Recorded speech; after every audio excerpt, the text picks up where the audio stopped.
Hello everyone and welcome back to the final, very special episode of Experience Kills Mass Reflect Part 3, in which we look at the third game in the original Mass Effect trilogy. Joining me today, I have an illustrious group of commanders. I have Commander Cameron, who repelled the Reapers off of Palavan. I'm just happy with the promotion, you know? I've gone from the Volus to... Oh god, what was I last week? It wasn't that bad, but certainly... Either way, happy with the promotion. Happy to be here. I have Commander Rob, who made the ultimate sacrifice to assure the continued survival of the Quarians. Indeed, yes, I did. Yeah. Quarians forever. And I have Commander Leah, whose bravery knows no bounds in defense of Earth. Oh, thank you. And me, Councillor Udina. I'm here to talk, to bring the three together. I thought you guys would like that. As the only one, well, I'm not the only one not to have finished the game, but Leah has played considerably more of it than I have. I resorted to some recap videos and then played a horrendously horrific rogue rogue, it's Paragon Rogue, isn't it? Paragon, that's right, isn't it? Yeah. Renegade, sorry. I do it so infrequently. Yeah, a really awful Renegade playthrough of like the first 2 hours of 3, just to remind myself, not even using an imported character. I let myself down, so because of that, I'm Councillor Udina, guys. That's my punishment. Can I have another promotion and become Captain Anderson so I can deck you in the face? I can make well, how about Admiral Anderson, as we're talking about Mass Effect 3? You know, but boy oh boy, we probably shouldn't start at the end. We should probably go in from the beginning. So the way I see this episode, guys, we're going to talk Mass Effect 3. We're going to talk about, you know, how it plays in the Legendary Edition, and we're going to talk about, then look back at the whole trilogy, some favourite moments, some standout bits, whatever we'll feel like, really. So who wants to kick us off with some Mass Effect 3? Any takers? Well, I think me and Rob are the only two that actually finished this game. This time round, yeah. Hardcore. This time round.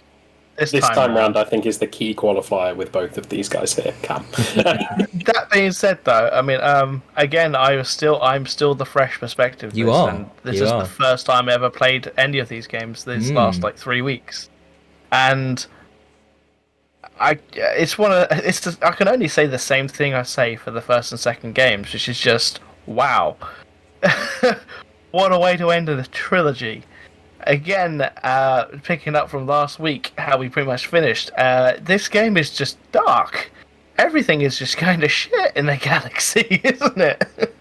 It starts out with the world being fucked, basically. The Reapers have arrived on planet Earth. Good fucking luck, essentially. And it doesn't really get much more cheerful from there.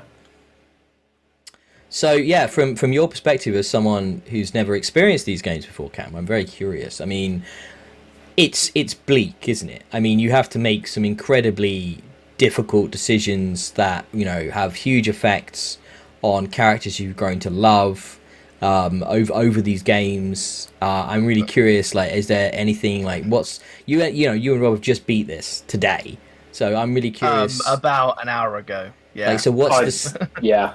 What's the standout? Like, what were some of the standout moments from 3? I mean, there are some borderline impossible decisions that you need to make, you know. And as again, I've always played Renegade because badass space, you know, soldier. Why wouldn't I? And even though I make like a lot of the darker decisions in the game, or I'm quick to punch and shoot my way out of everything, it didn't make any of the decisions that I made that much easier, you know, because you've had characters, some of them from like the first 3, all 3 games, that you have to make a huge life-changing decision for, and sometimes their entire species as well.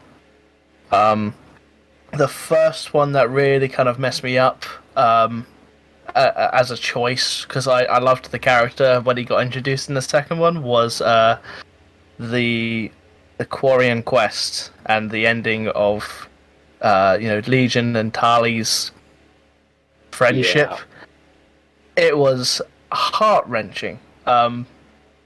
It's 10 years old, but spoiler warning.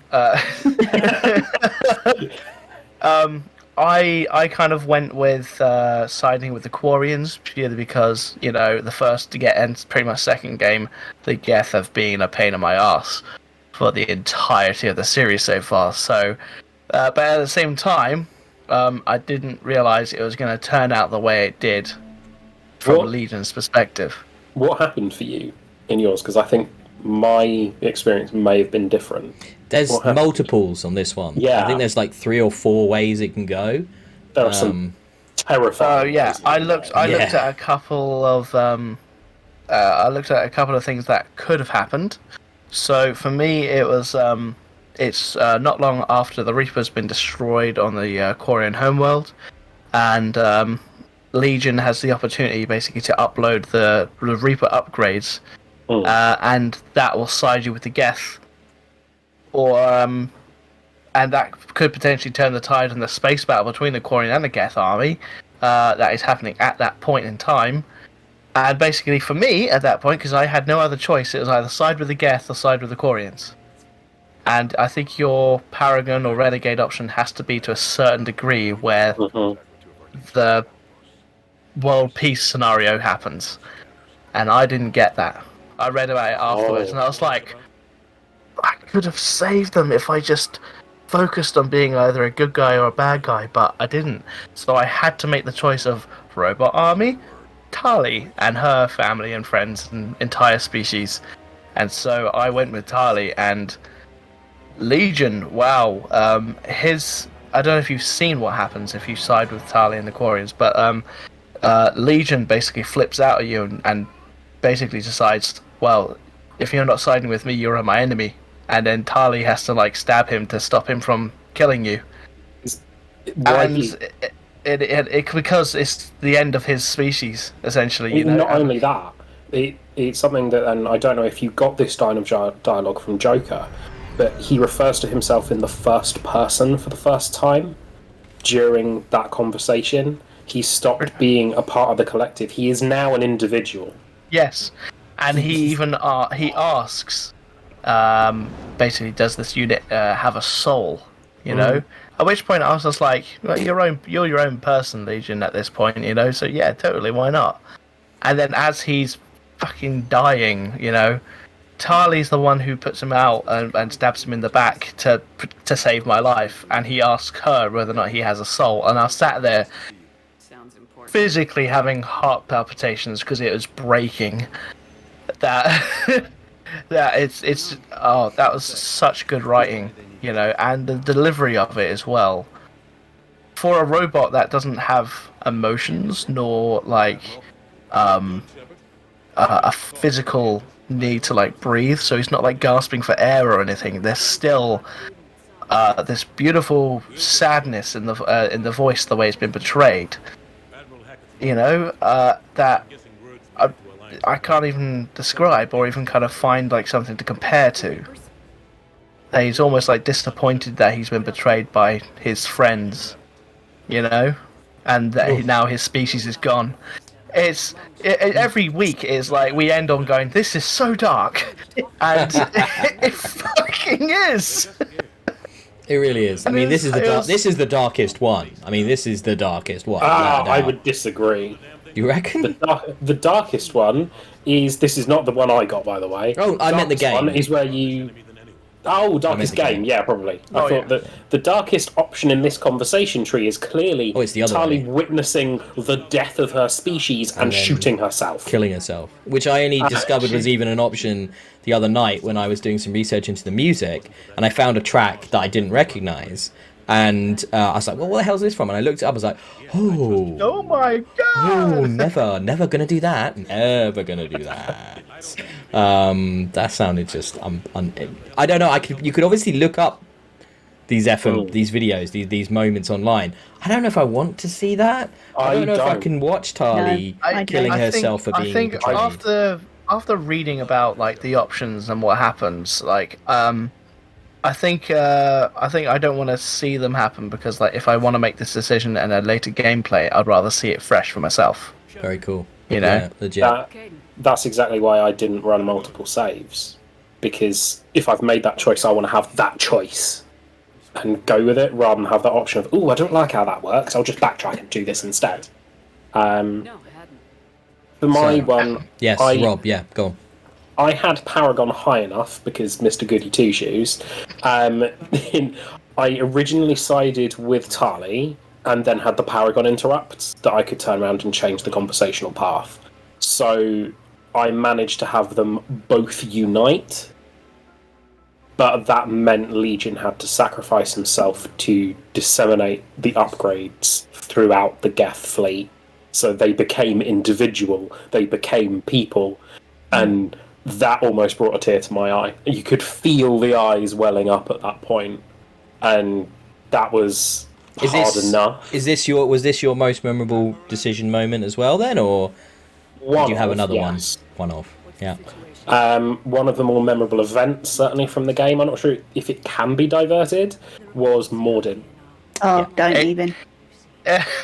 Yes, you can basically like talk him out of it, but at the same time, but then will still eternally screw over the Krogan population. It, yeah. So what's more important? The whole race of beings or one man, you know, and it's kind of like... I'm going to directly reference the shirt that Leah is wearing. The needs of the many outweigh the needs of the few.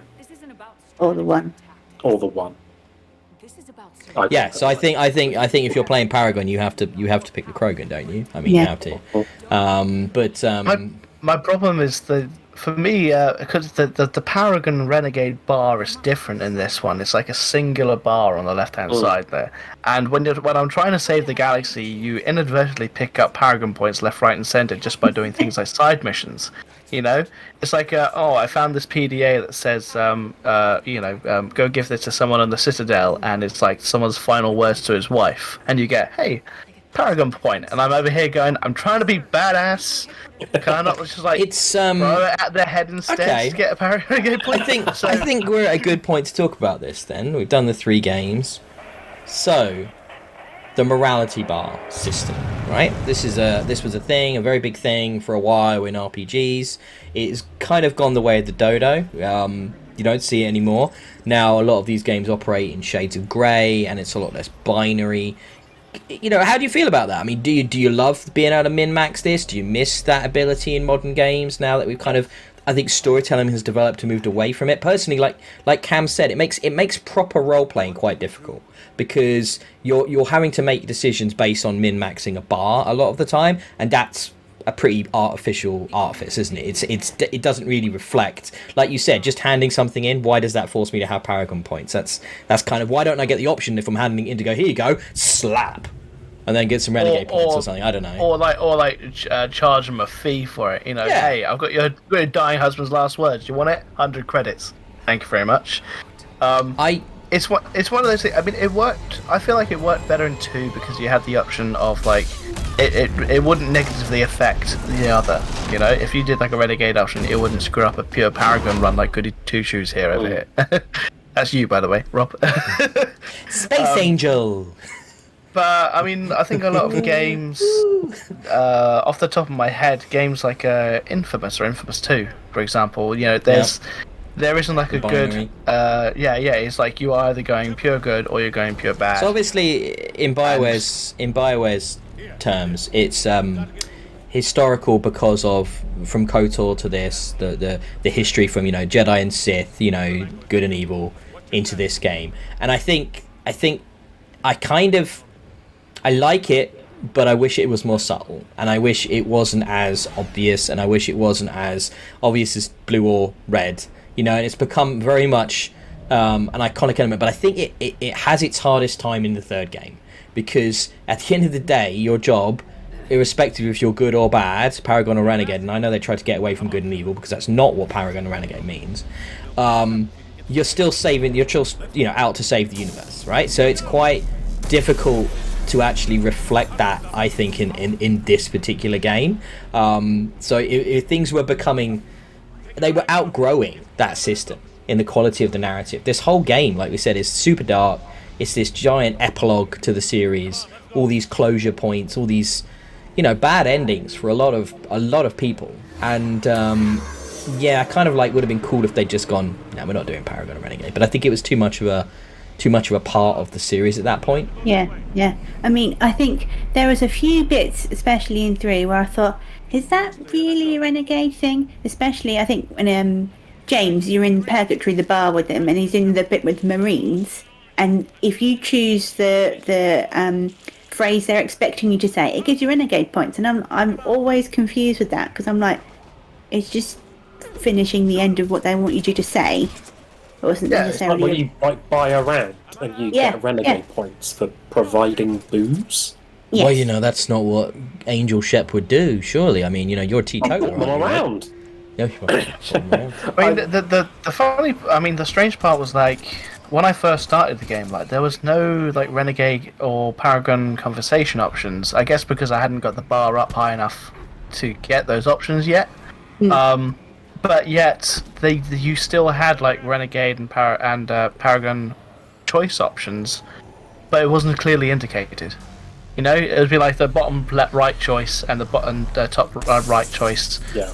Was Renegade and Paragon, and it's like, I'm just having a conversation here. No indication that it's Paragon, but I'm having a conversation, and my conversation is giving me Paragon points. And I'm going, I think, what the hell am I doing wrong here? I think that's the problem, isn't it? So the writing and the dialogue and the character moments had outgrown the system, so they weren't reflecting them. They didn't want you to make choices based on min-maxing those bars, even though the min-maxing those bars then have a real impact on the game later on, which is really unfortunate, isn't it? So I think that's a little bit of a design confusion, I think, between narrative design and gameplay design, and I don't think it marries up quite as well here in this third game as it did maybe in the second game, and certainly not in the first game. So it's I like it. I don't miss it. I mean, my other big favorite franchise of all time for me is the Witcher series, and that's all about greys, and it's not about morality. It's about all humans are complex, and we're all kind of shits and awesome at the same time. So it's like it's not as simple as being a good guy or being a bad guy. And I'm glad that's where we've gone in RPGs. And especially like with the Witcher, like a lot of. Not everyone hates Witchers just because of what they are, and Witchers have like a code of neutrality, of not taking the side of men and monsters and the armies and stuff. So it's kind of like you're always perceived as a bad guy anyway by anyone you meet. You're kind of a bummer. At the same time, you're above it and you're beneath it. So you can play it however you want. But okay. So let's talk about I think I'm the only one that actually really enjoyed the system, and I miss it from modern games. I like having that ability to go down full lawful good or full the opposite way. Even if they're not using those names, I miss it. It added to my, and this is a weird sentence for me to say, it added to my roleplay experience in the game, because I never go in for the RP kind of stuff. This series has taken me for a ride with it, which is very unfamiliar for me, because usually I don't get that invested, and I have. It's one of those things. I've played. It's the real nerd coming out. I've played like Dungeons and Dragons, and I typically go for like a chaotic anything character. Anything goes. I don't care about if it's good or bad. It's just like what seems like the most fun option. It's. It's just like you walk into a bar and you buy a drink, and suddenly it's just like, this person bumps you. Apologise, ask for your drink back, punch him in the dick. I know what choice I'm going for. So, at the same time, I don't feel, to end that sort of point, I don't feel like a tremendous loss that we don't have it nowadays, but if it comes around again, I think it would be refreshing. I don't think it's a devastating thing that it's not around that so much anymore. I think it's gone. I don't think we'll see it again. I think design has moved past it now. Yeah. But I can see where Rob's coming from. There is of course there is a sort of quite nice feedback loop to it. You know, watching that bar go up, there is a level of satisfaction to being able to min-max that. I think 2 did it best. 3, it all being on one bar is a problem. 2, I think, worked best because once you maxed out Paragon, you can start being a dick, which is exactly what I did. So Hilarious. Easy, I've had enough of this goody two shoes routine. Time to punch some dicks. Yeah. I wish there was a way that it could be more nuanced. I mean, like I do like it, but I want to be able to be like a bit right of goody two shoes. I want to be like, I'm good, but don't take the piss type of person. Well, like Cam originally said in the first game, he wanted to be the like Han Solo scoundrel, but you can't really do it. You can't really be a scoundrel in Mass Effect. If you go renegade, you go full fucking psycho. Like you some of the stuff you come out with and do, and the way you treat your squad is just like, oh my god, you're just like the worst kind of manager ever. I would not work for you. I would not be on your squad. I'm glad there's no HR on the Normandy. That's what we're saying. There was. Then I went out the airlock. Yeah, wasn't that would have been Chambers, wasn't it? Kelly. She was HR, wasn't she? Basically, she was keeping an eye on everybody in Mass Effect 2. Yeah. So quite. Yeah. I want to move. If you're right, we'll move us on a bit, and I want to talk about what I think is the big step up in 3, which is the core gameplay. I absolutely love how this feels as a shooter. I love the traversal improvements with the infinite sprint. I love cover now. It feels so good.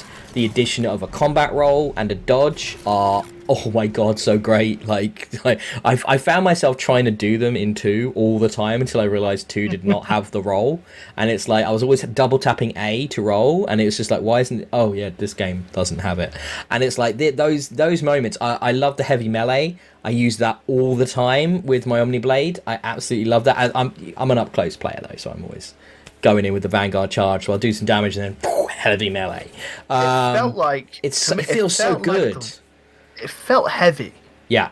But in a good way. I felt like the weapons that you were using had an impact. Mm-hmm. You know, rather than just sort of like blah blah blah blah blah, the health bar's going down. You know, like headshots with a sniper rifle, the head would pop. Now, you know, people actually take some proper like hits from the actual like rifle hitting you, and like grenades, for example, were proper like blasting people off their feet. It just felt impactful. It felt heavy. It felt like a good gritty shooter. And so it's only gotten better as the series has gone on. Yeah. You know? Totally. I haven't got quite such a hard on for combat rolling, to be perfectly honest, but each to their own. Rob's got a face. Maybe Rob doesn't agree with this. Go on. No. You don't like had it pitched just right. The combat roll for my play style, which was the Prothean assault rifle, everyone is dissolved, was useless to me and got more annoying more than anything. And you just, as soon as you sprinted anywhere near cover, the game assumed you want to be in cover and snaps you in cover. And it's like, no, I want to be in the middle shooting that person over there. It's interesting because I found that when I wanted to go into cover, it was taking me to sprint places. So I found the opposite. Oh, really? That's weird. Yeah. Yeah, it was fine. It's the infinite sprint is definitely a good addition. The vaulting over cover, that is also a good addition, but otherwise 2 is pitched pretty much perfectly. I mean, the impact, and I think so. The other thing that affects the impact in combat is the beefing up of the biotic and tech abilities as well. So they all feel way more effective now. Even if they're not like doing more damage, they just seem to do more with the enemies when they engage them. And of course, the other combination element there is that they now interact with each other, which they didn't do before. So they did that in 2. Did they do that in 2? Yeah, it was introduced in 2. Was it? Yeah, Sure. that you could combo skills, I believe. Yeah, I think if you warp the singularity, I think it just like explodes everyone around it. I think or something combo like that. All right, fair enough. Maybe I just didn't see it as much in 2 because I don't know. I found it easier to combo. It's the same stuff though. Like Yeah, it's the same though. I mean, Yeah. it does just feel heavier and meatier. Like I was using, even though I went biotic in 2 and then again in 3, I was still using my biotic more in 3 because it felt like it was doing more damage in battle. You know, I was like using like the pull mechanic for people behind cover because it was just kind of auto direct, and then when you unlock like targeting 2 people at once and doing damage while they're floating through the air without you having to shoot them, it was just like, oh, okay, they're nearly dead. Just yeet through the air you go, and yeah, it just felt meatier. You know, it's definite improvement. What did you Sorry. guys? Sorry, go on. I started actually using tech powers because I never bothered in 2 using the tech powers really because I went Sentinel again, but I ended up with like the electroshock to remove shields and barriers and warp by the end of the game, and I just relied on those to augment my rifle. Nice. So let's I talk had about one gun for the whole game. so you used let's talk about the loadout system. So obviously in the first game you have access to all the weapons now with the Legendary Edition. It's kind of like crazy inventory management nightmare. Second game they then pared it way back to the point where certain classes couldn't use certain weapons at all, and now in this one we have this sort of weight system. So depending on how many guns you're carrying, it might affect how quick your biotic and tech powers recharge. So you could, like Rob, it sounds like you just carried one gun and then you got your biotic tech stuff just flying up, instant like recharge. So by the time I'd finished the animation, my gun would have started recharging because I went with the Prothean gun. The first side mission I did was to get Javik, and then used his gun for the rest of the entire game because infinite ammunition. You never have to worry about ammo. The ammo economy is just out the window. Doesn't exist. So It's not really something that's hard to come by, but no. But I used the same, however, until I unlocked the M7 Lancer, which is the same, infinite ammo essentially, just overheating. But I just felt like because it is an actual assault rifle, I just like the meatiness. the AR. So, It's the AR from the first game, isn't it? So it's like they make a point of bringing it back with the recharge instead of thermal clips. It's like a little, almost like an Easter egg, and I think that was a DLC when they put that in as well. I want to say, but it's a side mission at least. I can't remember exactly where it was in it, but no, that's a nice addition. I have to say that is cool that they've done that and put that's in there because these sort of standard Alliance rifle you get at the beginning is M8, isn't it? So it's the new version. So it's the M7 is the one that's badass.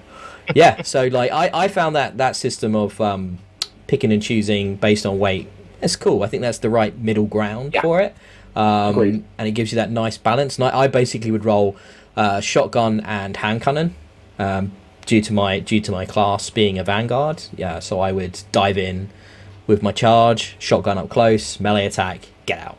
So that was the usual strategy for me. I never used anything other than the rifle. Shotguns have a sidearm. Shotguns are good in that game. Really good. I was always my favoritist sniper rifle in the entirety of the 3 games, the Black Widow. The Black Widow. I know that. I did have a go on that, and that's a Kobe beef. I love it. Steak meat right there. That's what it is. That's beautiful.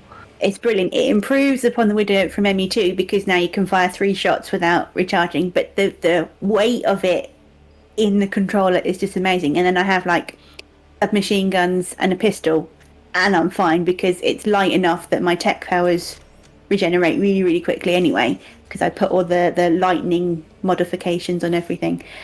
Oh, I love that gun. So my good. friend who he's played Mass Effect for a long time, who I actually mentioned to you pre-show, Ben. He's taken longer than us to finish the games because he has beaten them all on insanity. Sorry, I haven't seen Rob's eyes get that big before in my entire life. I mean, I can tell you for a fact Rob wouldn't be playing the game the way he was playing the game without rolls and abilities on insanity. I tell you, like that's probably where my respect and love from the roll comes from. Actually, playing it on those harder difficulties because it is so important to give you that like few frames of not taking damage. Like it really means the world, and all you do is hide in cover. Like that's all you can do. Here's the freaky bit. So even though this is a fantastic remastering of all 3 games that we've had for over the last 3 weeks, as it turns out, they haven't necessarily kind of nerfed a certain bug or two in the game. Such as, for example, Garrus with a Black Widow is basically God. I don't know if you've heard about this at all. He sent me a link to it saying, this is what I just did, and I remembered it from when I played this about 10 years ago. I was like, alright, and had a look. And then sure enough, like, he just mentioned like a brute came down on insanity mode, and by the time Garrus hadn't even finished the sentence to say, look out, there's a brute coming, it was dead. That would come in useful at the end, when there are 7 of them. Yeah, there's a little bit of a change there when you get swarmed, but yeah, sure enough, apparently Garrus with the Black Widow and certain perks to the max, he is just invincible, and you just sit there and cover with a fag on, just like the Elusive Man, just be like. I think what is fair to say about this one is that enemy density is the highest it's ever been, but so is squad effectiveness. Like, they are so much better. Your squad is so much better at looking after itself and actually being an offensive powerhouse. Especially if you combo the right people together with your playstyle. And it's a case of if you're rolling in with complementary power sets and complementary loadouts, especially on the higher difficulty settings, yes, you can make the game considerably easier. The way I generally use the squad is cannon fodder, i.e. if there's some like dudes I need flushing out, I just send them ahead and just be like, flush them out for me, and then I'll do a charge and pick up the stragglers, and it's like, I don't care if they go down, they'll come up again when the combat round's finished. So it's like, I mean, imagine if they tweaked that for Insanity, where like if every time they go down you have to use like a revive, even when combat's finished, and you're not allowed to proceed without them. That would be no thank you. This isn't Iron Man mode. I don't need an Iron Man mode in Mass Effect. Thank you very much. Yes, you do. No, I'm good. Only if there's an achievement. Yes. Go on. The mail shot achievement. Did anyone else? I love that one. It's so fun. I managed the Cerberus shields shooting through the letterboxes. I think you get that super easily because it's only 10, and you basically do it without even trying, because you just shoot the shields a bunch and bullets will go through and kill the dudes. It's fun. I like sniping it though. That's my fun thing. Well, yes. To be honest, is it the only time you aim above the waist? So that is the pro strat. If you want to beat on Insanity, you play Infiltrator, because it's all about keeping range. In her defense, Rob, they are typically crouching a little bit anyway with their shields. It's only like a centimetre above normal height. Nuts. In ME3 is the most time I do aim above the crotch, because the heads do explode very lovely. Very much so. I just had people dissolving into weird blue goop everywhere. I was a very tidy shepherd, because I didn't leave any corpses.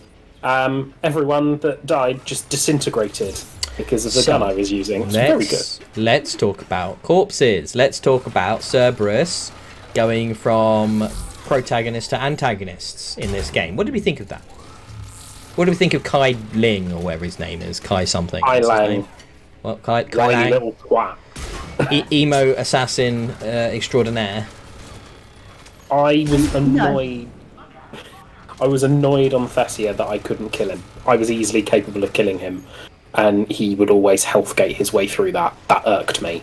So, no, just let me actually do damage, because his shield is gone now, he's immune. So, I forget what she's called, Dr. Whatever on Mars, before the one that becomes Edie. I caught her like 3 or 4 times in that chase, and all of a sudden she just gets a speed boost. And you're like, what the fuck is this? This is so weird. It's just all of a sudden, it's like playing Mario Kart. It's just got this rubber banding, and it's just like, wow. She'd shoot off, and I'm like, what? How? What? Like, it's so dumb. It's like, I could totally stop Ashley getting her head bashed in here like 3 times, but I can't. It won't let me do it because of the story. Just boot her ankle. I'm sure she'll trip. It's really silly, that bit. There's a couple of but Cerberus. So, Elusive Man developments, the indoctrination. What do we think? Did you like it? Did you feel like you were a bit? Yeah, I Was it did. a bit of a short shift because it's like, oh, could you not have done something a bit more interesting with them, or? No, I felt a natural progression from the end of 2 because he obviously wanted the human Reaper, and yeah, that made sense to me. I was happy with his evilness. Yeah, it made sense why he wanted the collector base and why he wanted the Human Reaper, because, well, he was going to give them to his bosses. Or his bosses were going to work on it through him. So it's... Yeah, it made sense. Being able to kill him was quite nice. Yeah. It was very satisfying to pull the trigger at him. At the end there. I'm just sad that he managed to kill Anderson before I could. Okay, should we do it then? Should we do the ending? Let's do. Before we do the ending, we talked about the Geth Dreadnought. We talked about Tachanka. We haven't talked about much about Palawan. I guess you guys, it's kind of a cool mission, but it's like whatever. It's like the Moon, Turian Moon one. It's pretty cool. Any other big set pieces that you guys wanted to mention? I had another one that I was going to mention. Yes, I was going to say the Rachni, where he holds the Rachni back, or the Reaperified Rachni. That was the first taste I ever had of brown trouser time. I thought I'd just lost. Thought I'd permanently just lost Grunt as he's run out this slow motion blaze of glory. Watching the what? What? Yeah, I was like, no. He's only been around for like 3 months of his entire life. Yeah. He's technically a baby. I'm thinking about other Krogan related stuff. A weaponized Thresher Maw. Anyone? That was pretty cool. That was pretty badass. Yeah. Yes. Dude, it was pretty that cool. was. Anyway, I saw it Yeah. coming. I saw it was like, oh, they're not just going to introduce a gigantic Thresher for no reason. But Exactly. watching it in action was the only downside is why didn't I get to ride it in like in Dune, like on Sandworm? yeah. I want to ride that Thresher Maw onto the Reaper and be like, yeah, come on. I'm pretty sure in this scenario, I think it's more like Doctor Strangelove, like the cowboy. Riding like, the nuke. Yeah, just hold it on like a bucking bull. Yeah, that'd be cool too. Anything else? Well, I mean, some of it's. I've got a couple of moments I like from the DLC though, so that's kind of Okay. Now let's do that before we. Let's talk about. I want to talk about Leviathan definitely. that's Yes. what I was. Yeah, finding out the birth of the Reapers and what they are was mind blowing. Such a cool. Brilliant moment, Such a and cool like moment. it was really weird. It's like a very weird like vibe from like the first couple of missions there, because you're like, where is this going, dude? You got people who are just like mind controlled, and they're just like, you shouldn't be here, and you're just like, something's not right here. There's a creepy tone to it, isn't there? Like Yeah. going deep underwater, and it's like this is very different to what we've done in space and on planets, and it's like we've never been deep underwater before, and it's this very odd environment, and wow. It's when I'm searching, and like the entire like mining colony is like under control from the artifact, and it was very sort of feel to it. Just like, this isn't quite right. I need to leave. Thank you very much. But coming across them, and but I managed to convince them to join the war, which was great. I would have liked to see just a little something of them in action. I mean, I'm sure they're doing something more probably behind the scenes, but it would have been cool, just like a small segment of like a Reaper ship coming out of like to attack like a half destroyed ship about to finish it off, and then suddenly an organic Reaper comes along and just like tears it to pieces instead or something, Having a Leviathan breach from the Thames. Sure. Wow, yes, That would have been cool. Sure. That sounds I'm not sure the Thames would be deep enough, but yeah. Why not? Would have been badass. We're talking about a space opera with alien genocidal squid. Let's just run with it. Isn't it crazy to think Leviathan was additional paid DLC though? Like that's like, how is that not part of your core storyline when you're talking about the origins of the enemy? Like that's just nuts to me. That Yeah. That was an additional. I don't know what happened. I don't know if that was EA or they didn't come up with the idea until later. I don't want to criticize anyone without knowing anything about it, but it feels so important to the context of everything. The DLC that bothered me most was Shore Leave. You didn't like it. You didn't like the ultimate fan service. World-ending genocide is happening across the galaxy. Let me deal with it. We can have a drink at the end. There are bigger problems. Yeah, I mean, you guys know of my issue I had with the whole Citadel DLC because I accidentally started it like halfway through the main game.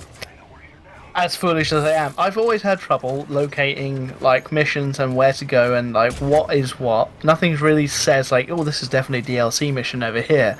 So it's like, go meet Joker for a drink. You've been given an apartment. Sweet, yeah, sure. It's just like, go for a quick drink. 2 hours in. When can I go back to saving the galaxy, please? They've trapped me on the Citadel. Right, so to be clear, Shore Leave was the last piece of DLC that came out for Mass Effect 3.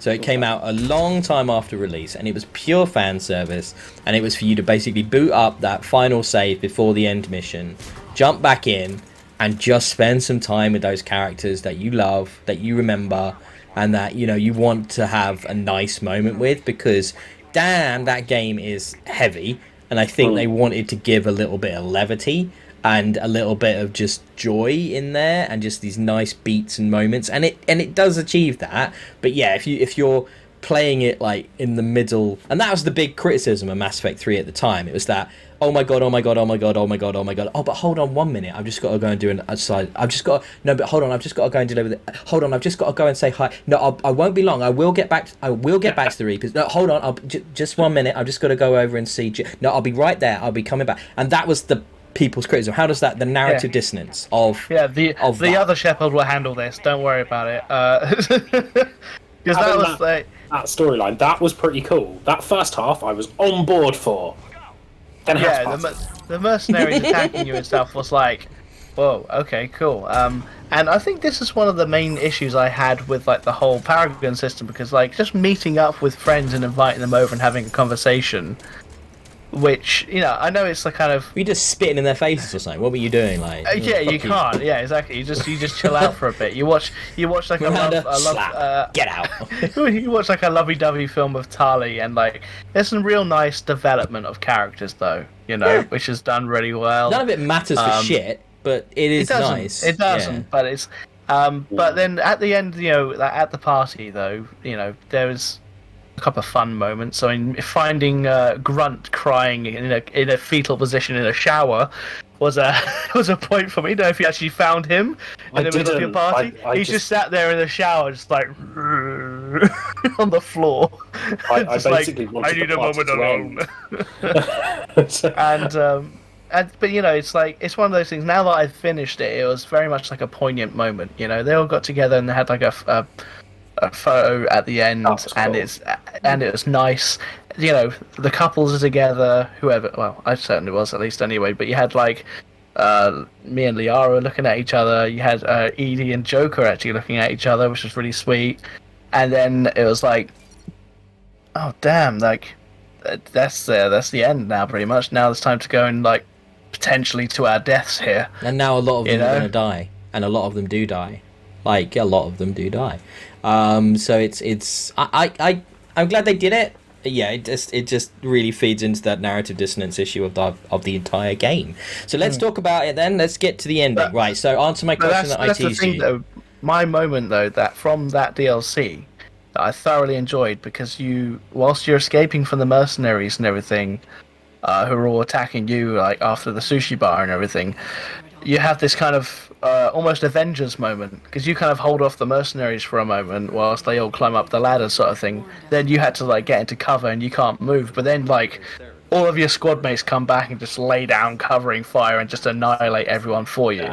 They all come back for you, and in my head all I heard was dun dun dun dun dun, just Avengers music play. They just bust back in firing at them. And then you just got squad assemble. Yeah, and you've just got little moments like the the shuttle comes to drop off enemies, like to start the attack, and Rex just bursts out of a 3-story building and just like pile drives it into the ground, just like, "Hey, Shepard," and that's it. He's so great. How can you not? Rex is just the best. Rex is a baller, man. Always MVP. All right, come on then. Right, stop. Don't distract me again. I want to know. Red. We were just trying to talk about the game. No, but I want to. I've got to keep us on track here. Cameron, red, blue, or green? None of the above for my first time. I don't. You have to pick one, don't you? No, because that's what I told you before the show. I fucked up, and I had to replay the ending. What did you do? I shot the AI. I shot the catalyst. You killed the Star Child. I was just like, I looked at him, just going like, "Oh, I don't like your attitude." He's like, "So it shall be." What have I done? No. So out of the 3 possible endings, you picked number 4, Apocalypse. Yes. I didn't What know happens? that would What happen. happens? What happens? Basically, the cycle continues. Oh, okay? good. So the Reapers win. Everyone's Fantastic. fucking dead. There's like an ending epilogue that's done by Liara but she is in like a VI form, telling the next 50,000 years later generation of how to stop the Reapers, like we had with the Prothean VI. And so I made a boo-boo, and I shot the cunt in the face when he told me to either, destroy everyone. So or what did die, you do the basically. second I time? don't want to see that. It's a curious ending. I didn't know about that. Yeah. What did you do the second time?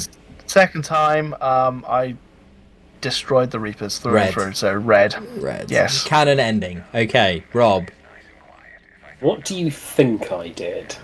So I think you might have gone. I think you might have gone with synthesis. Green. Yeah.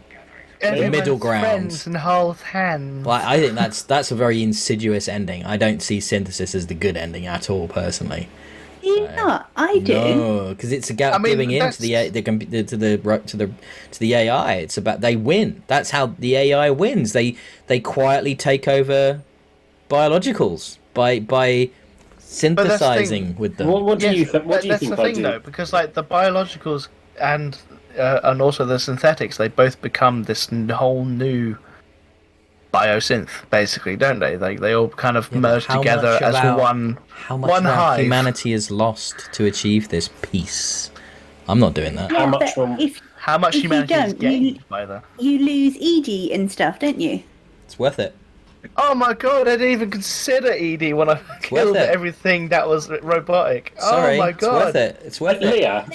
You've just fought the guess we're Reapers for already 3 dead. games. Okay, because we've not actually said what I've done yet. No, but we're What talking do you about it. think I did? I said green. Well, we said green, That's why but I now said Leah.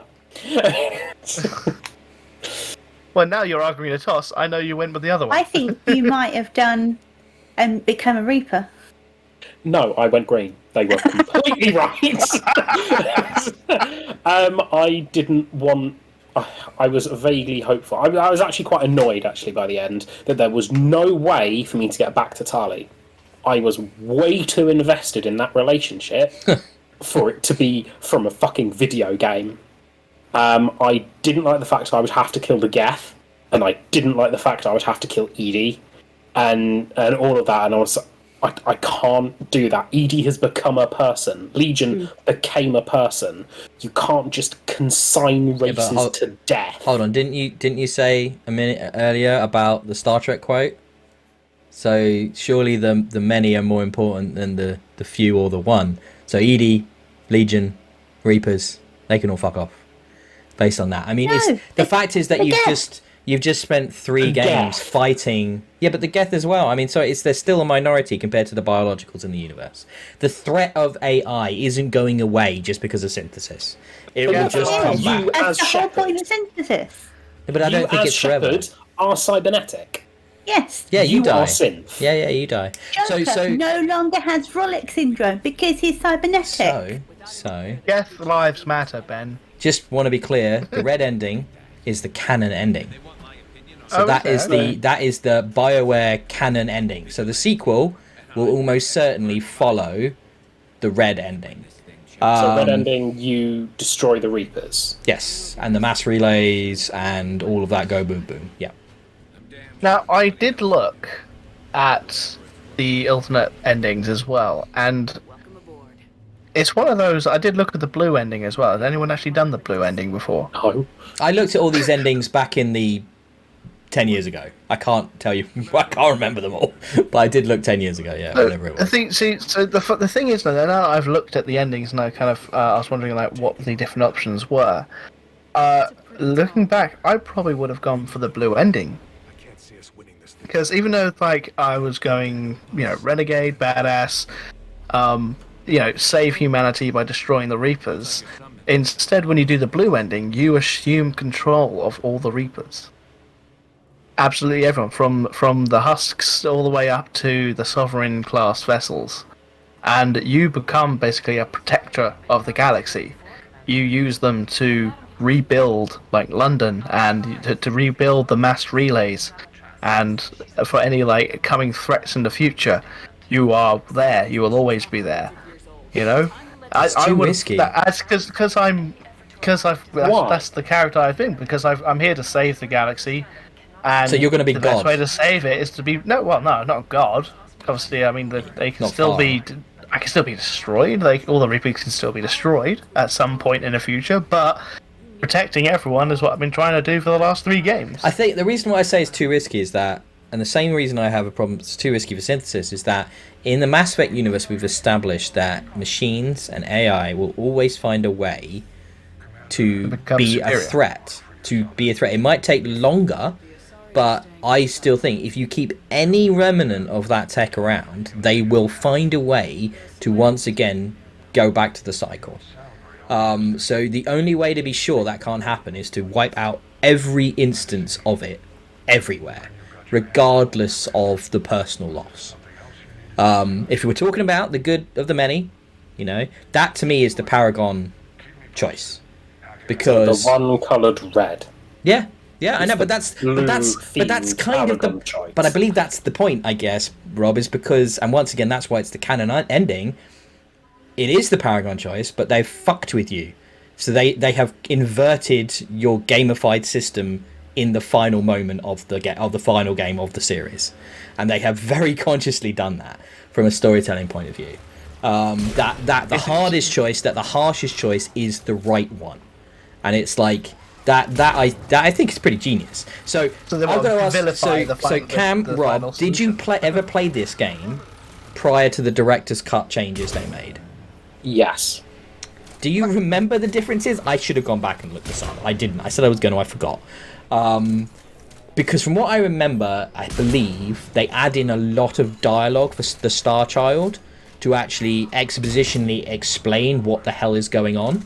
So that was one of the things they put in there. Yeah, that was one of the things they put in there, and they then put in extra stuff around the endings as well to like expand the endings so that there was more context and like explanation of what happened next. And because I believe in the original, from what I remember doing it, Leah, I think you were sat there with me watching me play it, and it kind of just ends, and it's quite oblique and it's quite confusing, and it kind of just, and that's it. Cool, bye. Well, galaxy's over. Sort of sit there, and the Star Child goes, "So what do you want to do? Do you want to kill everything or what?" Well, there's not a lot of context, and then it ends on a very because I know the mass relays are destroyed, but there's no indication of any way of them being rebuilt in the original ending. So it's almost like, well, we're all just isolated, trapped in our home systems, Dark Ages. Yeah.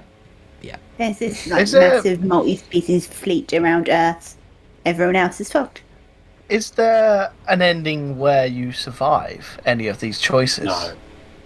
I don't think so. Well, so the red ending has that indicator that Liara finds your body, or something. She finds your armor. You breathe. Oh yeah, there is a chest, isn't there? Yeah, you survive the red ending. Yes. So that's the one. That's the one. I didn't see any of that though. Yeah. That didn't appear for me. You have to let it play out, and it's right at the very end. It's like an end credit. I watched everything. I didn't skip over like a single conversation bit in the last like 30 minutes of the game. Because the Normandy crashes somewhere, doesn't it? And then Yeah. you see some of your squad come out. But I believe, and it's actually, if you look at the tease, it's in the tease, isn't it, for the new game as well? I think it shows that again, the armor, might. and it's like the indication. It crazy to me, but I think they're going to try and bring Shepard back for the sequel, which I will literally wet my pants. mind blowing. Lazarus Part Two. But yeah, My mind is fracturing Electric into boogaloo. pieces. yeah, that you survived the red ending. Yeah, I survive. I could have gone back and been with Tali. even if you're just like Well, a carries on disembodied going, head doesn't it? in a jar, you know, it could be something, I don't know, maybe a lung. Survival, there are remnants of, are two very different things. The word survive has been used. That's what I've been reacting to. No, we mentioned breath. I I'm don't just- remember that, but it's been a while. I haven't completed this one again, but yeah. So I'm just having a look What? online, and it says That's why that it's the to get the canon ending, isn't it?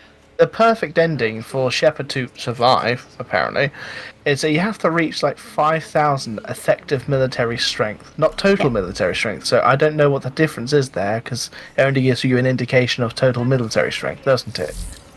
Are you looking at an old thing or a Could thing be. from the Legendary Edition? Things have been Did they- tweaked. did in the they Legendary Edition. change it? Yeah, all Yeah, those requirements are because- changed. Yeah, the you had to do multiplayer originally to get your a military score up. Yeah, I'd forgotten that. You literally had to play the multiplayer game to get the good ending. Yeah, Yeah. that was mad. That sounds awful. I loved it. Though. It was Oh, really multiplayer is good. really good. They're saying because it's been so well received that they're actually looking at putting the multiplayer back in. Oh. Which would be kind of cool. That is the most multiplayer I've played of anything. It's Mass a Effect. very good multiplayer. Yeah, very very good multiplayer mode. Rob Rob, I looks feel like I should ask devastated. you if you're all right. Rob looks Yeah. devastated. Devastated. Like I said earlier, this trilogy, I don't know whether it's because I've played 3 stories in as many weeks at this point, whether Yes. I've just gone back to back to back. I think you have gone perhaps a little mad. I rarely get affected by emotions in video games because I always have that grasp of they are engineered to generate certain feelings, so I see the signals coming a mile off and doesn't bother me, whatever. It's why I don't give much of a shit about character creations, that sort of stuff, because nah. This one, I was surprised by the ending, how much it got to me. Like in 2, you can see a little Arthur face. In 2, I was legitimately tense and like felt my pulse up for that final mission. In 3, I almost shed tears twice. Jesus, you don't feel, Rob. I Like, don't so feel. When it comes to games, You don't, I no. don't feel. You don't. And seeing Legion sacrifice himself for the good of the collective and putting Tali back on the Normandy and telling her that you love her and to go and build a house on Rannoch almost broke it. So you got the new picture. You got the new, not shitty Shutterstock stock image of Tali in this image because originally it was a really crap like Getty Images picture that they put a couple of tentacle bits on her face to make her look like, I don't know, an alien, and now they've redone the art and it's an entirely They bespoke mistied her thing. eyes. Yeah, Yeah. it was the original. It was terrible. Yeah. It was just so like, oh, quick, we need something, quick, license that image, stick it in. But now there's a whole custom bit of art. I never there, got a and- romance achievement for 3 though. Oh, weird. The same, Yeah, maybe the I same never problem Cam had. I got my second achievement for romance in 2 games because I stayed with Liara, my blue bay that she is. And I noticed she got a- to she, your um, shock. I was going to say about Liara, the Blue Bay. She definitely got a boob job between 2 and 3, didn't she? I mean, holy I shit. wasn't Holy shit. complaining. Yeah. When she's introduced in 3, I was like, fuck. Is that just something that happens to Asari as they get a bit older? Because, damn, You girl. seen Samara? Oh, yeah, when you see Matriarch Benezia, I mean, Jesus, it's arse on chest. They're so big. But, like... So there's two things. So I Gets found it out from my you mum. need to have 7,800 ish of war assets to be able to have this good ending that you guys. So have I've referred to. just found a video of it on YouTube. I will share it with you guys afterwards so you guys can watch it. And secondly, like to the shock of Rob, who's been cock blocking Garrus this entire time with his romance Yeah. with Tali. Because I had a lovely little moment where I was just going around the Normandy to find and talk to everybody walk in. before the final mission. Excuse Walking on me. Garrus and Tarly, getting very, very close. And then there's just this little awkward conversation there. I was just like, I had something wrong with one of my ports. And Garrus was like, yeah, one of my face tentacles, mandibles got caught in her mask, and we were just fixing it. And it was a really funny little lovely moment. And then I was just like, what? I had to share it with you guys. And then Rob was like, oh my god, what have I been doing to Garrus? I'm sorry. Calibrated for her pleasure. Oh, wow. It was such a great game. There's some lovely. Oh no, I'll There's have lovely to choose Liara. What a shame. She's great. So right, we've talked about the ending. Obviously, you mentioned I think for the ending for me, the big impact is the Anderson moment with the Elusive Man. That's huge. That is just like, oh my god. I mean, that's a tear up moment right there. The wise sage character who's led you through and been your rock through this trilogy. He's always been there. He's been your constant, and to have him die at the hands of your greatest enemy is at your hands just, of yourself as well. It makes you pull the trigger. Yeah, it's messed up. Horrible. Don't quote me. And this is me remembering back to the first time I played it, looking at the strategy guide. I think there's a bit in between where Anderson can live. Yes. Lear Yes, I think you need to have full bar of Paragon or Renegade, because I had about 2 Renegade options in the conversation that we have, but the last conversation piece that I could have, I couldn't choose Paragon or Renegade. They were greyed out. So I clearly, because of this Paragon nonsense problem I've been having since the beginning of the game, I've been too good to be a damn Renegade has cost me Anderson's life. I had those options. I had those options grayed out, and my bar is like the tiniest little bit of red and all of the blue, and I couldn't pick one of those choices. I don't think it's Paragon or Renegade. I think it's your war readiness score. I think if it's like in between something, this was a long time ago that I read in a strategy guide. That I think at certain points you can save Anderson, but if your war readiness goes too high, you can't. I think. So you have to get it at a balance. Yes. Interesting. Sure. that whole bar and that whole score thing is not the greatest mechanic in a game that I've ever seen. It's just so arbitrary. And why is there a bar that matters? Another bar that matters? It's really silly. You can ignore it. You can play that game and ignore the war readiness score as much as you want, because it has that minimum that I think the storyline gets you to. It's entirely based on how much you want to explore. I think it's almost a show for how much of the universe you go and see and interact with. I see what you're saying. I mean, but if there's a bar you can ignore because you can just get the minimum, then the bar should go away. That's just really lazy design right there. That's just lazy gameplay design.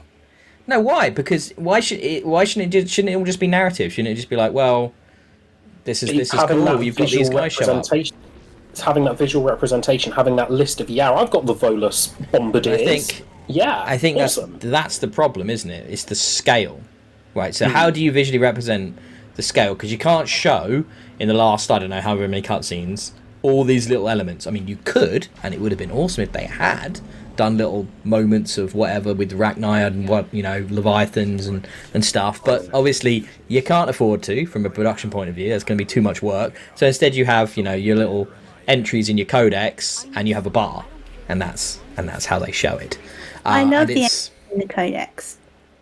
I mean, in general, it's all very well written. It's all really good, but it's just not. A game should show you you should see things, not just read about them, which is a bit unfortunate, I think. That. So, how do you guys feel about the funneling of choice in this one? But I'm assuming you mean the ending now becoming a 4-way option.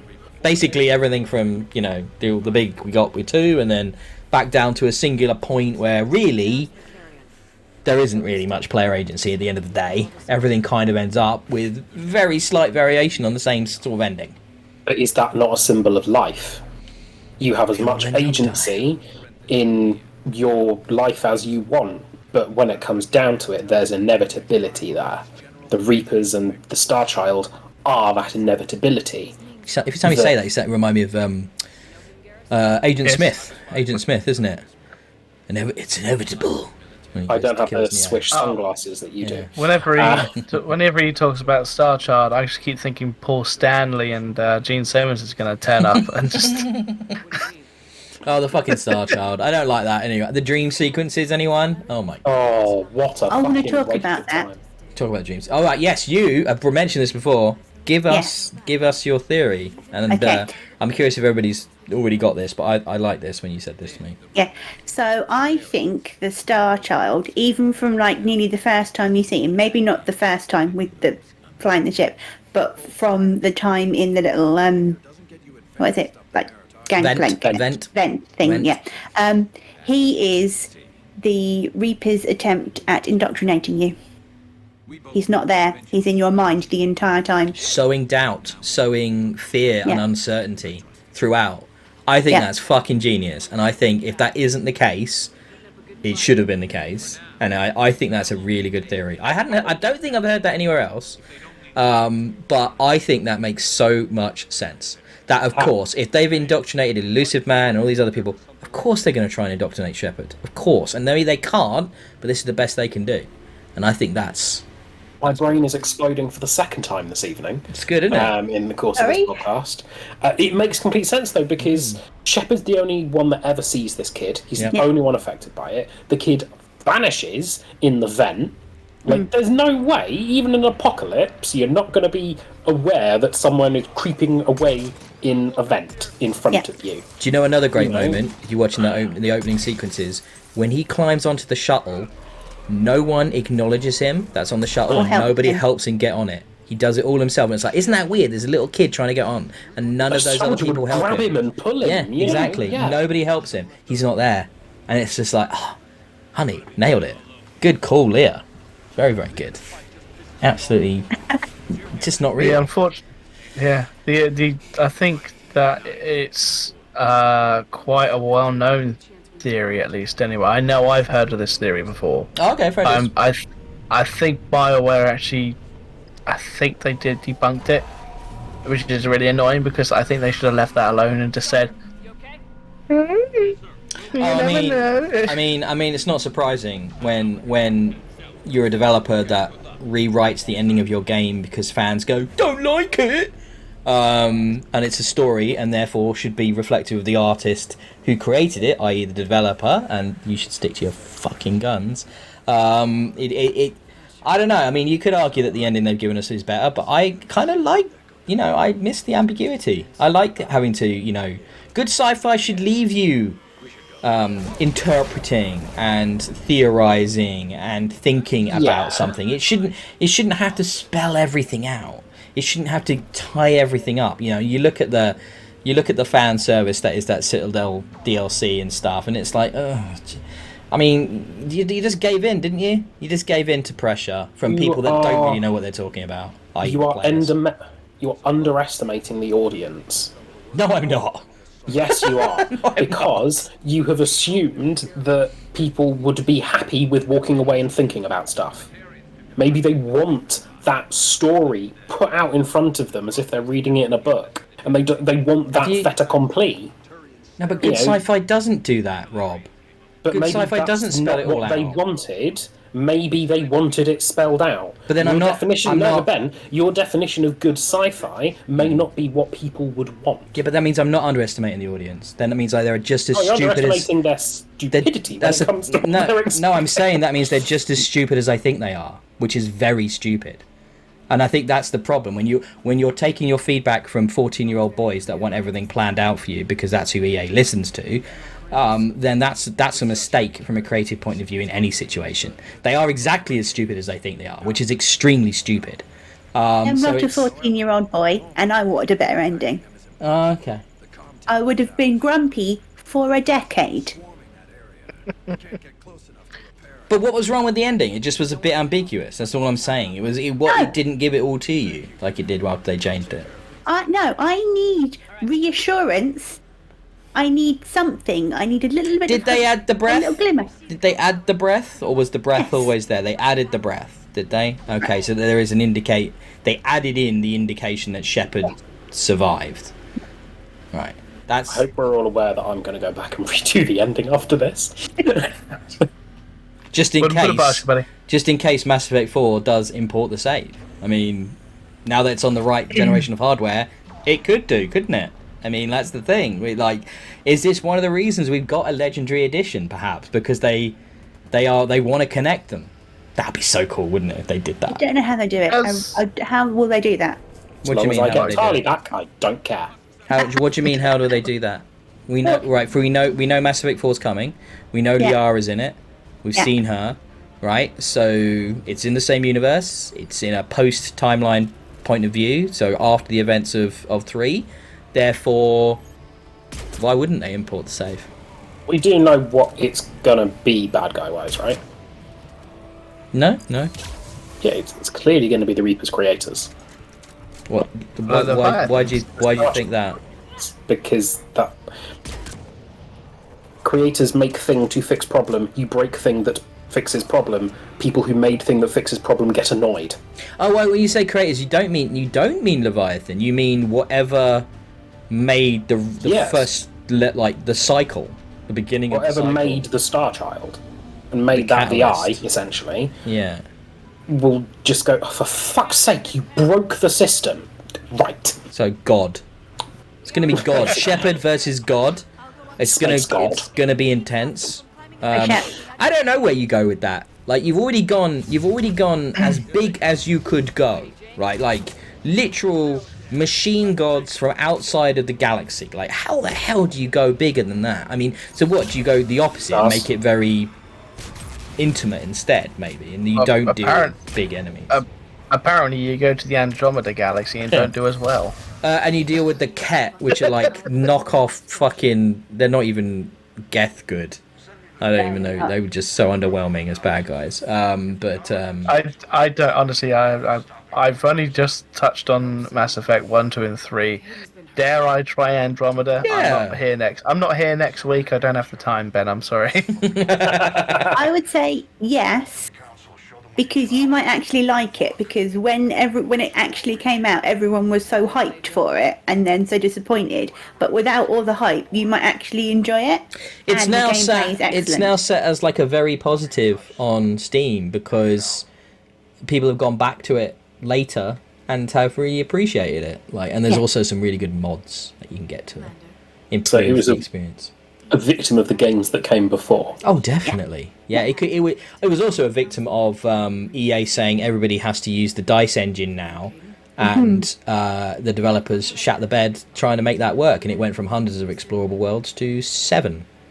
So yeah, it was like it just got mad again. there's a whole thing there. So we've talked about a bunch of stuff now. We got a bit contentious. There was a bit of an argument, but let's talk about favorite moments. Let's look back at this whole trilogy. Cameron, in one sentence, can you sum up for me your feelings on Mass Effect? Oh, in one sentence. Fuck me. In one, okay, so that was. I'll write that down. So, Me next, so in I'm one trying to think. sentence, fuck me. I think that's pretty good.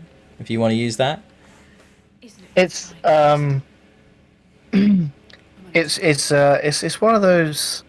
The whole series has been darker than it lets on. It seems so bright and colourful, but with underlying tones of entire lives changing that you get to see and have a hand in, which is incredible. These far-reaching consequences from the first game, spanning across, what's this, up to about 90 hours worth of adventure and these threats and pain and suffering. It's been incredible. It's been amazing. I can't tell you how happy I am to have shared that with you, mate, and made that possible for you, and to do these with you. It's been the perfect hiatus for you, I think, for Experience Kills. I'm so glad we were able to do this together. Rob, Yeah, I knew you'd come to me. or do you want me to go to Leah first? Well, I can go to Leah first if you want. I would struggle to sum it up in a sentence and more of a feeling. This game series, probably because of the insane way I did this, got to me more than any other game franchise now has, and it has probably unseated a few and booted them down lists for me. Playing them all in one, like having that bond, that growth. Yeah, I fucked up ME1. In 6 months, I'll go back and fix it. In ME2, having that physical effect on me in a video game is something new. And in 3, seeing what happened and seeing Shepard and Tali basically be a relationship and then torn apart by genocide.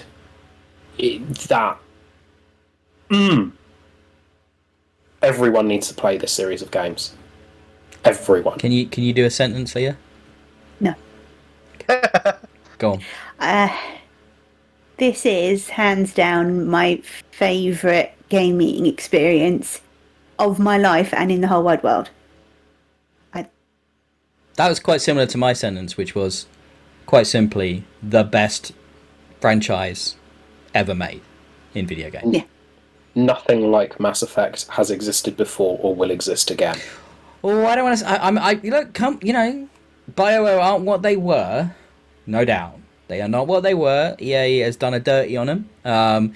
We were excited. Casey Hudson came back, right? Game director on this series, and then left again.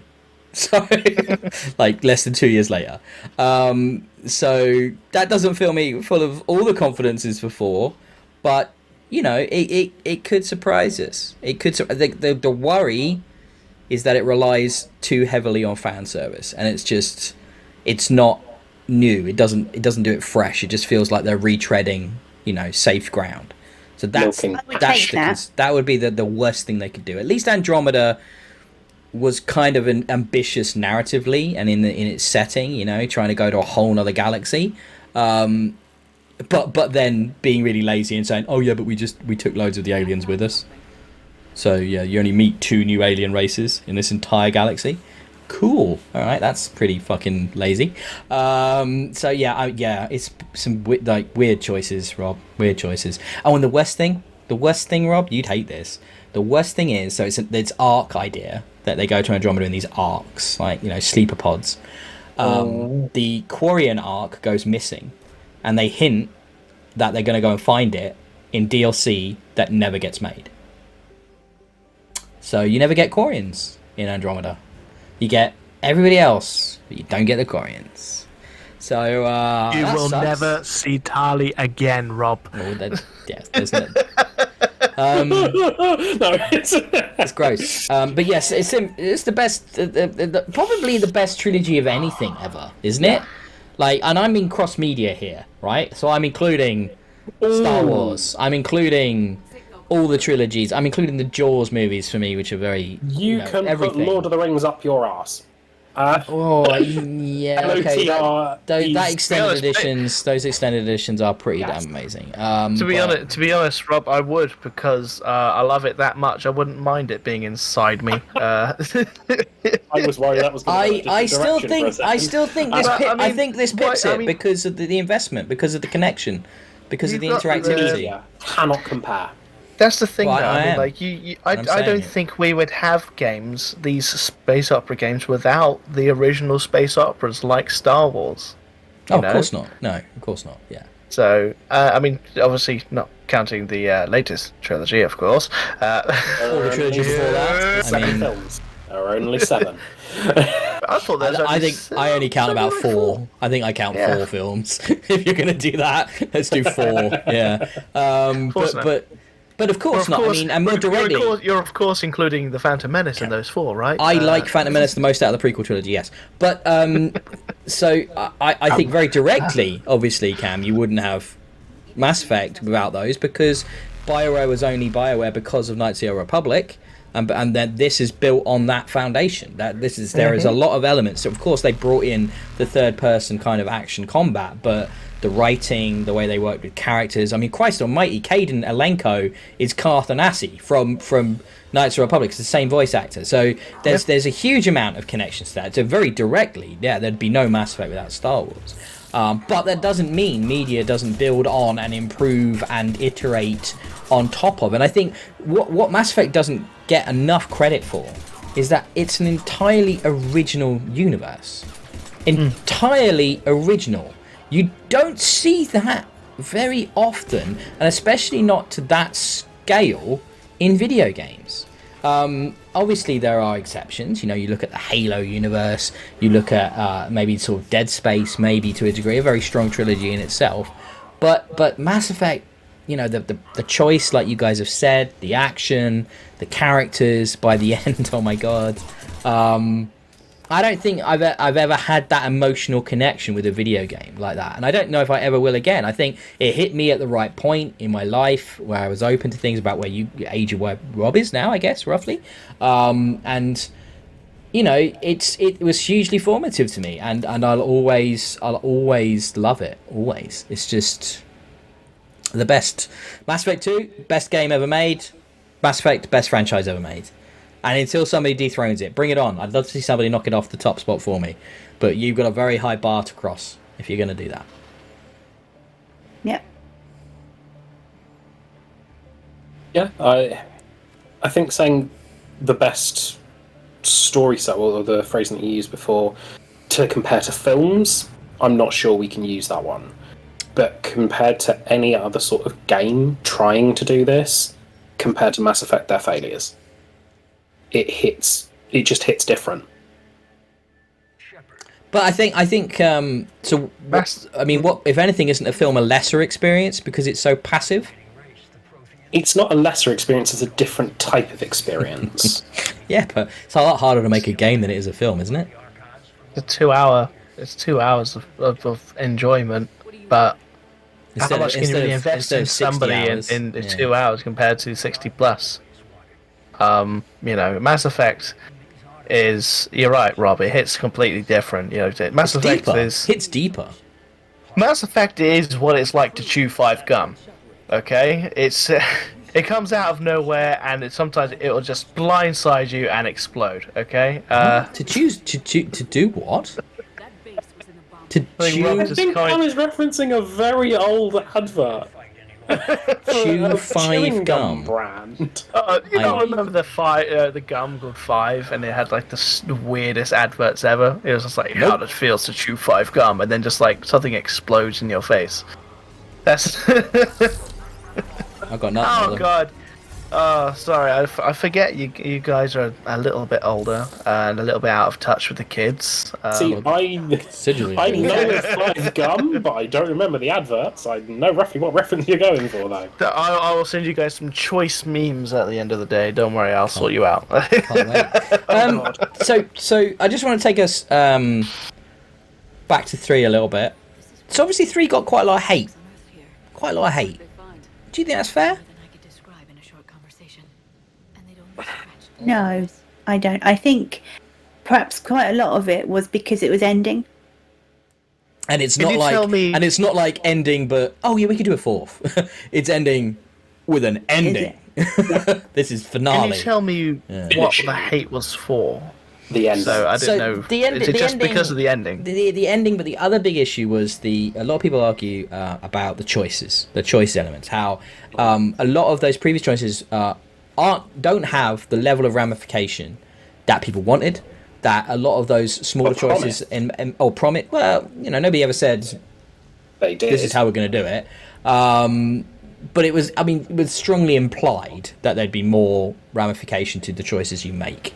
And at the end of the day, like Rob said, you know, things do end in the same place for everyone at the end of the day. So it's kind of like choice is limited in life. But I think there's arguments to be made, of course, that the themes in this game, you know, directly connect with choice. So it is about the illusion of choice throughout. When you look at indoctrination, you look at Sauron, you look at the Elusive Man, you look at how Reapers, and you look at the Collector General, and how this is all about, everything about this game is about choice, and about, do you have it, don't you have it, who has the agency and who doesn't have it. So it actually gets quite meta when you really take it apart. I don't have as big of an issue with it. I know some people, I think it's like Leah said, it's a lot to do with, there's a huge amount of finality to this final entry, and the whole game, it's not just the ending, is it? The whole game is an epilogue. The whole thing is wrapping up storylines, if you think about it. It's every character arc coming to a culmination, everything coming to an end, and often badly, or it's for someone. So the whole thing is just this huge final tour around the galaxy, and fighting the inevitable, resisting the inevitable, which is death. Which is what this is all about. I think if the whole game had this happy-go-lucky ending, it wouldn't really fit in what's happened so far. That's the thing, I think if everybody suddenly skipped off into the the sunset, because everything's finally happened and everyone's got their homeworld and back, and everybody's making babies, Krogan style. I was going to say, would it have been a better ending if it was you and Liara at your wedding? Liara's holding a little, sorry, weird, asexually produced child by the hand, and you're all happy, and the squad's all there, and you go off into the sunset together with a kiss, and it's end. Would that have been a good ending? I don't know. I think it was too light for what's happened. Leah would have loved it. A galaxy-wide. There has been a galaxy-wide genocide been going on in pretty much every planet. I feel like genocide almost sells it short. It's even more than genocide, isn't it? They need a word bigger than genocide to describe what happens. Galaxide. What the hell? It's just on another level. Every living creature is being wiped out. It's that's another thing. Organicide. I don't think necessarily having that wedding bells and whistles ending would have been the right choice, but pitching it that Shepard makes his choice, he presses the button instead of throwing himself into the column of light or whatever, and then beams back down, and his crew are waiting for him, or he ends up being teleported back on the Normandy for shenanigans reasons, and they then flash to a month later, and it's now we need to rebuild. Putting that in every darkness, there is that glimmer of hope, and putting that in at the end, I think, would have been a nice little sweet twist right at the end. It kind of has something like that with the grandfather and the grandchild bit. Yeah, that was weird. I didn't like that. Oh, I'd forgotten that entirely. Yeah, I thought they tacked that on just because they thought of a cool thing they could do with the name. That's basically what. Yeah, he's the shepherd. That's what he does. That's kind of what it felt like, and that was odd. I can't remember if that was part of the new ending or not. I don't know. But having them sort of tack on the end this. Stargazer, as he's referred to as, from. Depending on how far they are into the future, you have become legend now. A leader of people, hence why you are the shepherd, sort of thing, leading the flock. Which is, I get the point behind the naming, sort of thing, but it's kind of lazy. It's kind of lazy. You're all rolling our eyes to it. It's because it's so freaking obvious. It's not exactly poetic in its presentation, there is it? But it doesn't feel like something they wanted from the start of ME1, and they planned everything out so they could have the name be that. I think they just went for a cool, neutral-sounding name, and we can make it mean that thing. Let's do it. That's what it sounds like. Well, yeah, nature of game development has been there was probably a very rough sketch of potentially a trilogy, but only happens if the previous two games are successful. So that's the nature of the business. EA wouldn't have made 3 if they didn't think they were going to sell a butt ton of it. I like it. I think it works as a final entry, but not final entry anymore. Obviously, we're getting more now, which is kind of, I don't know. I really don't know how I feel about this. Fact, I don't know if you guys knew about this. The voice actor for the Stargazer, the grandfather, as it was, Buzz Aldrin. Oh, that's boring. I didn't know that. That's really cool. Yeah, So there's another sci-fi property I love.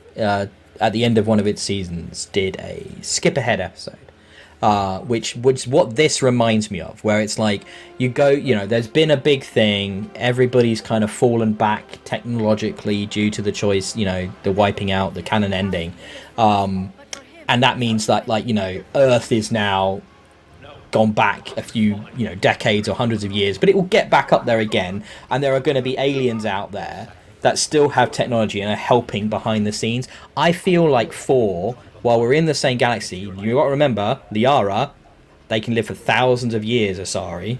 I think it's going to be considerably further into the future, and they're going to come back. And we'll have some recognizable aliens, because some of them do live really long time. I believe Krogan go on a long time as well, so you could still get Rex and Grunt and stuff like that, if they're still around in your playthrough. I cannot deal with not having Garrus. I don't know, how long do the Turians live for? I think it's like 150 years. It's not that much longer than humans, is it? No. No. But Liara, I feel, will be the Sage Anderson character. I think if they're going to keep her in it, she'll be the one telling you about Shepard. I can't see Shepard coming back. He'll be like the ultra matriarch. I totally or something can. like that. He's totally going to come back. The franchise lives and dies on Shepard. But he doesn't. I remembered another standout moment. It doesn't live and die because of Shepard, though, does it? Because he's whatever you want him to be. He isn't his own character. He's a character based on your choices, based on your appearance and customization. So you can make anybody. It doesn't have to be called Shepard. It's just a cipher for the player.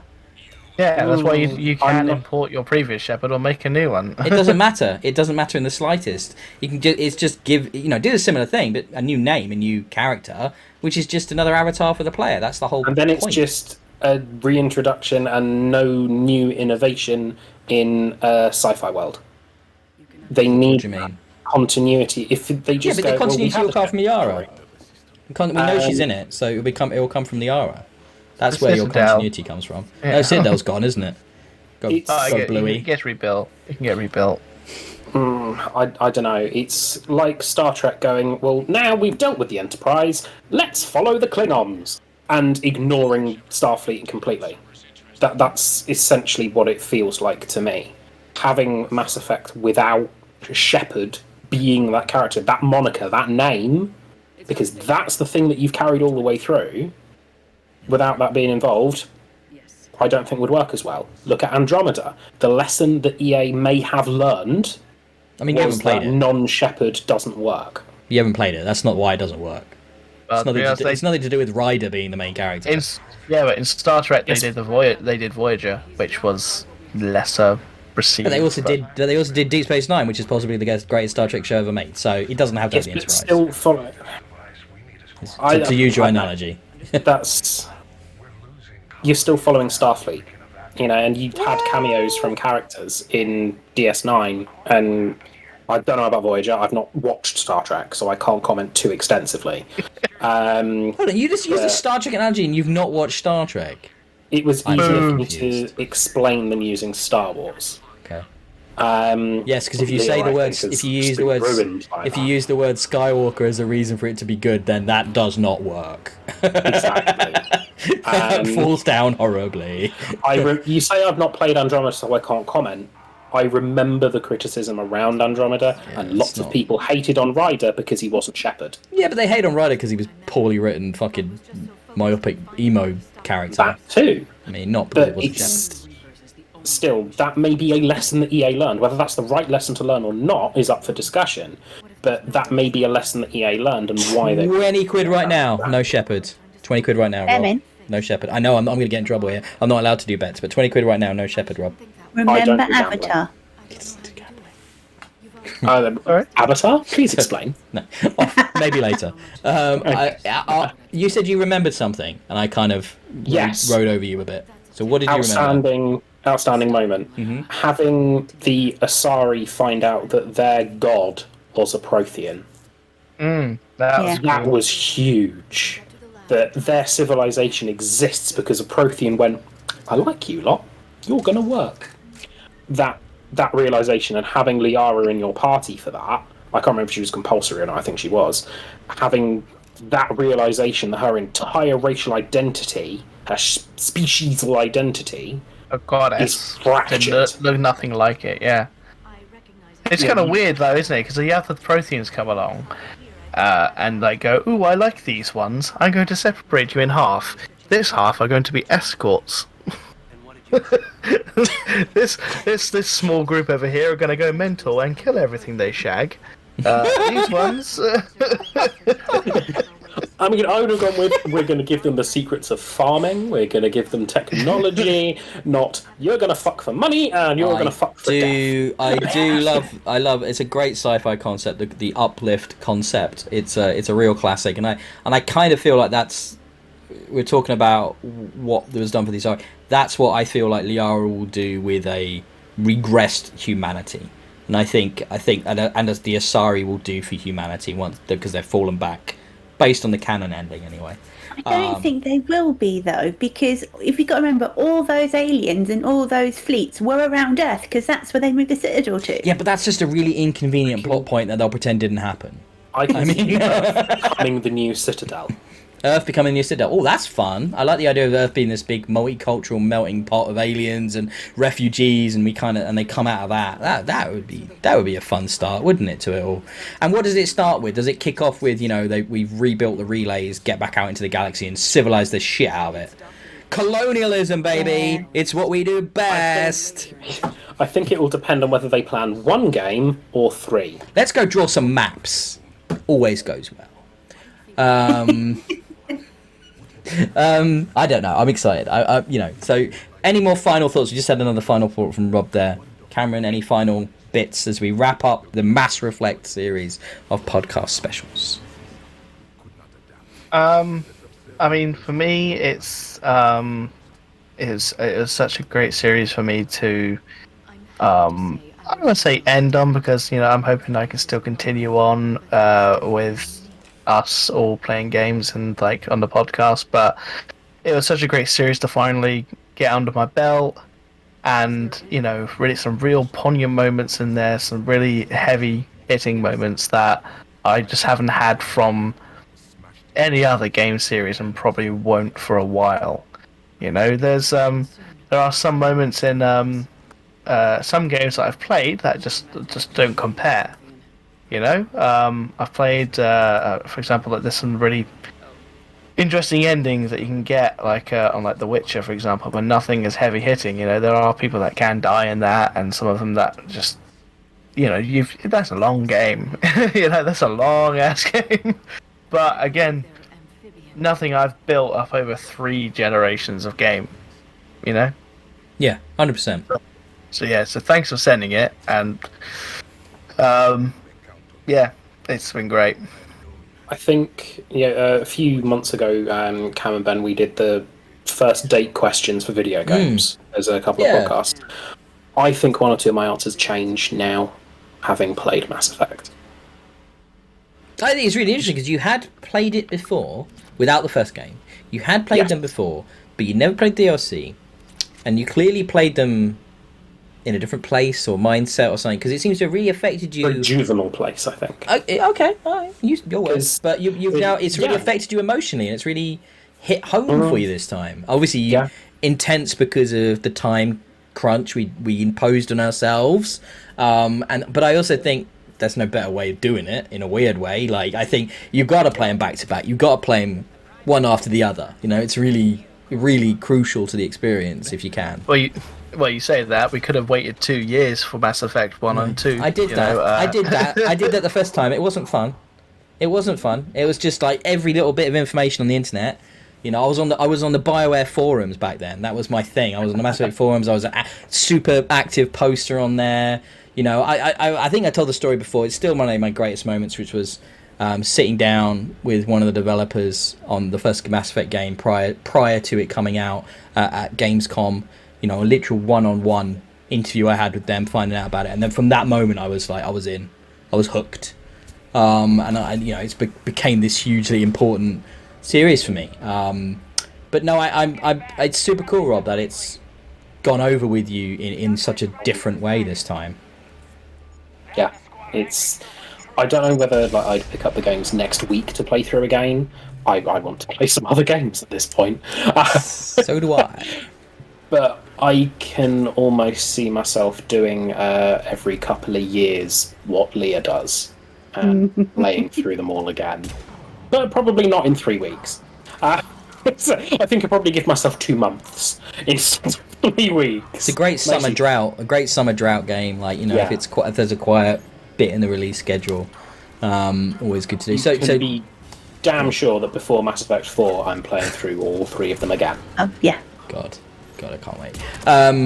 Yeah. Any final thoughts? Any memories? I've been thinking about what you said about, comparative films and whatnot, and the only thing I can think of in like television means that would have affected me nearly as much as Mass Effect would be Babylon 5.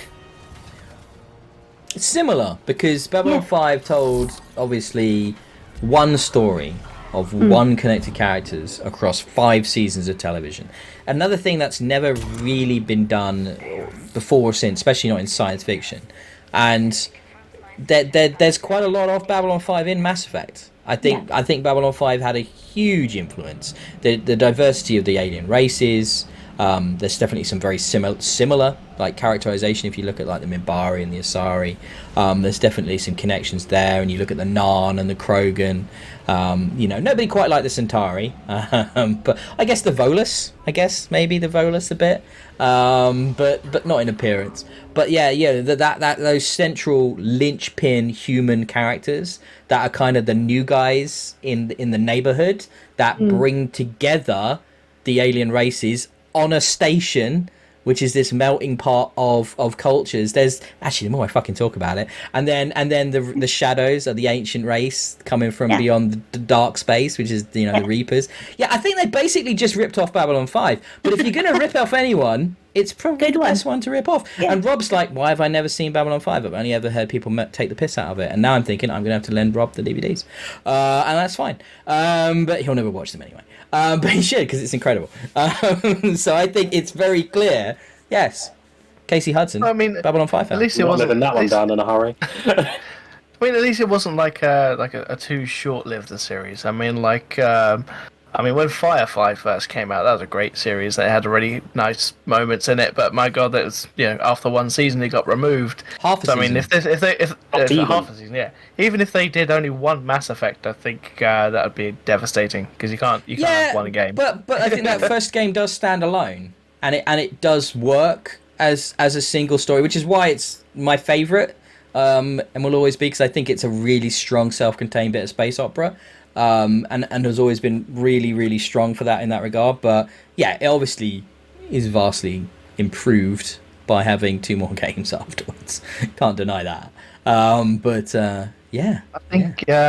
think I'm gonna have to go and purchase something Mass Effect related, whether it's merchandise or probably some of the books, possibly. I think I can't even see the 7 on your hat anymore because it's so dark in your office. It does say N7. It's black on black, baby.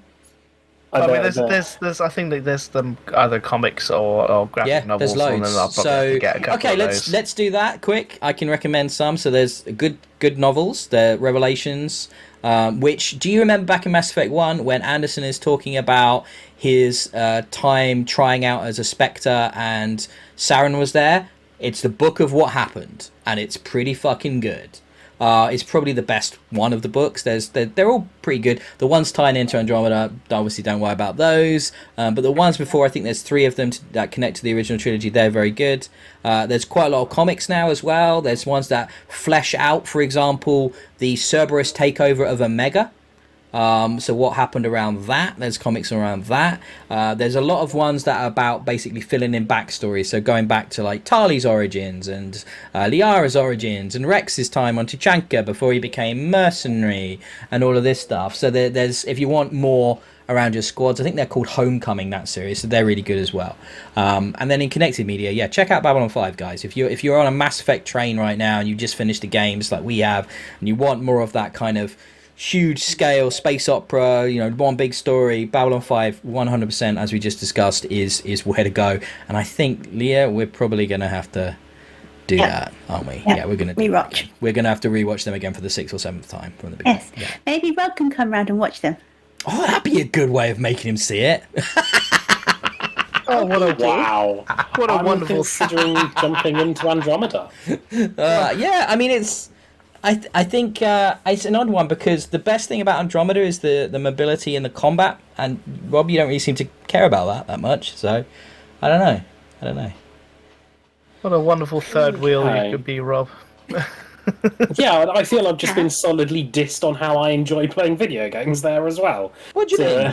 No, I didn't mean You that. don't enjoy mobility No. in combat. No, because when we talked about it in relation to 3, you didn't like the changes, and it very much continues Okay. in that sort of vein. It's on Game It's Pass, even so it's free snappier. to look. Absolutely, Ooh, and it's yeah. I'm thinking of giving it a go on PC because of the mods. So that's also available on Game Pass because of the inclusion of EA into Game Pass. So you could try it on PC instead, Rob, and play it with the mods, which might be better. Just saying, putting it out there. Possibly. Is this the end, boys? I don't want it to be the end. Boys and No, girls, I don't. sorry. I've had such a great time. It's been so great revisiting Mass Effect and sharing it all with you guys. I've loved it. I don't This is think quite there's another sad. franchise that you could do this with. Halo, To this level. Dead Space, Halo maybe, because there's quite a lot of lore in the Halo universe, but there's no way Cameron could play it because he doesn't have an Xbox. Joke's on you. I've played pretty much 1, 2, 3 in ODST. Yeah, but we'd have to play them all again. That's what. Ugh, shit. Yeah, okay. Game I Pass, don't know. There's no other games with this kind of narrative, with this kind of depth, with this sort of, scope that I can think of. Evocativeness. Fable series. Dragon Age. Dragon. Dragon Age is. You couldn't even get through the name. Dragon Age is good. It's really good, like really good, but it's like the ugly little brother of Mass Effect. I don't know. Just because you don't like fantasy. I do. No, it's just not as good. Go on, Cam. You've mentioned Fable. I'm reminded now of like Fable 3, because you had to like tax everyone and get money, and those are your war assets right there to get everyone to survive. It's just I just thought there. I was just like, Similar era. hold on, I've done this before. Yeah, similar era as well. Came out around the same time as Mass Effect 3. Yeah. Unfortunately, I couldn't cheat in Mass Effect 3 compared to what I did in Fable 3, so... Which is, of course, raise everyone's taxes as high as you can and turn your Xbox onto the year 2049, and suddenly you get so much gold. Genius! I don't think I ever did yeah. that. It's very clever. Yeah, because back then, when it was like, when it wasn't connected to the internet, like the clock, you'd sign in and load the game, and then all your taxes would come in for the time you spent away from the console as well. So, Well, I can but it's tell. like I can. 50 years into the future with taxes as high as they can go. I've pretty Cameron- much bankrupt my entire economy. You do the same technique on Batman Arkham City, visiting the Calendar Man, where you had So- to visit the specific Yeah. dates, and you just Cameron skipped did, through. yeah.